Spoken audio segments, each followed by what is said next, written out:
This film follows the tragic story of a great soldier, a leader of men who is destined to become Emperor of Rome, but who is ultimately betrayed by his own people, ousted from his land, has his family murdered, and is sold into slavery only to rise through the ranks as the most sought-after gladiator in Rome. He continues to fight solely to enact his one remaining desire: vengeance. Vengeance against the Roman elite who tore his life away from him. As the story develops, our great soldier realises there's more at stake than merely fulfilling his revenge. The very soul of Rome itself is in the balance.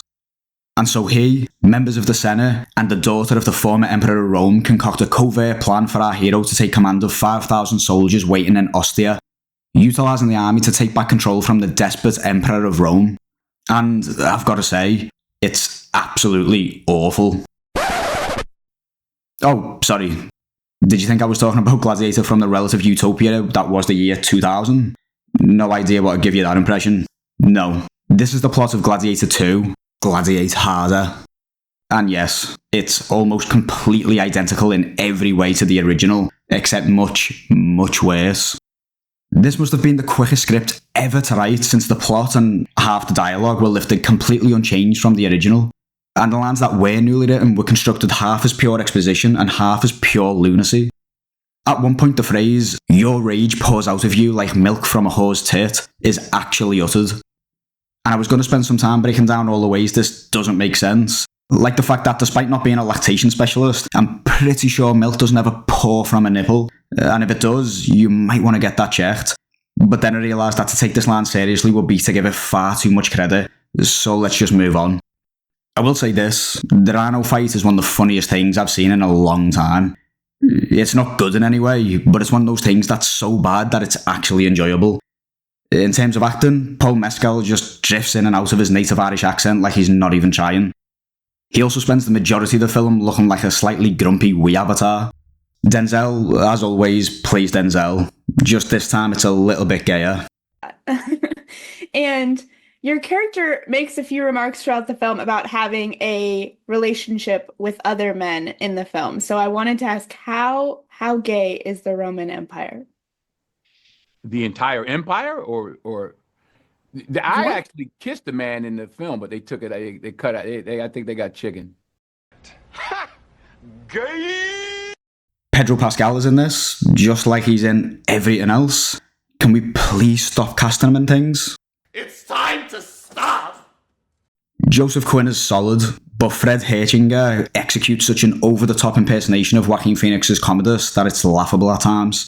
In fact, together they remind me of the Ashford twins from Code Veronica. I am Alfred Ashford, commander of this base. Have it your way, then. I'll be sure to keep you entertained. Did I mention that the exposition was clunky? I thought I'd say it again anyway, just in case. There was also no explanation given that I can remember for how power passed to the now rulers of Rome, given they weren't part of the royal bloodline. Although, to be fair to the film, I was fighting sleep for a good chunk of it, and the other one of us did actually fall asleep, complete with surround sound snoring. There was a story beat revealed in a flashback that I think tries to solve this, but since it doesn't make any sense, I'm not even going to bother addressing it. The retcons made in this film would make me not care about the plot and the characters even if the writing was good, which it isn't. Overall, Gladiator 2 is a film which wears the original like a skin suit, with worse acting, writing and directing.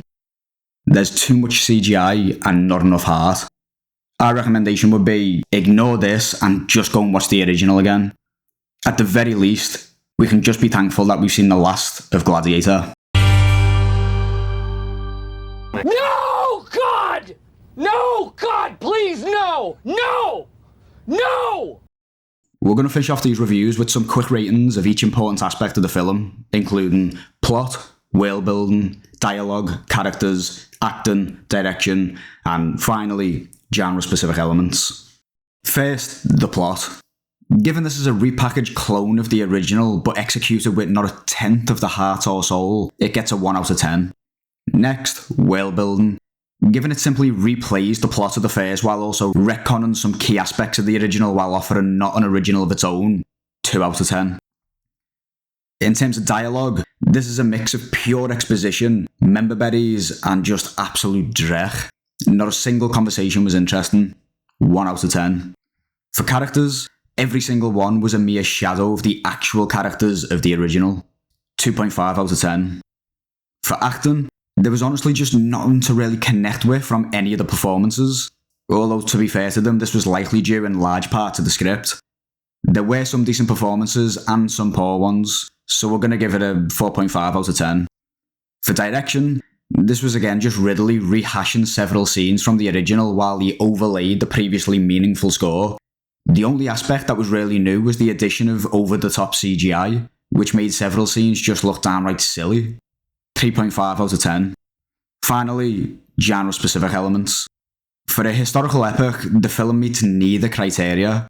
It's not epic, as it's one of the most boring films I've seen in at least a month, which given modern day Hollywood is saying something, to the point where one of us literally fell asleep while watching. In terms of historicity, I'm not making the point that this film need be accurate in terms of real-life historical events, as the original film wasn't either, but I do expect it to cohere to the original film's narrative, which it doesn't. I'm giving it half a point for the funny rhino fight. 1.5 out of 10. The overall average score comes out to a depressing 2.29. This film never needed to be made, and I really hope Ridley Scott just stops destroying his previously beloved works. If you like this video in any way, shape or form, please feel free to like, subscribe, comment, and all that good stuff. See you in the next video. Ta-ra.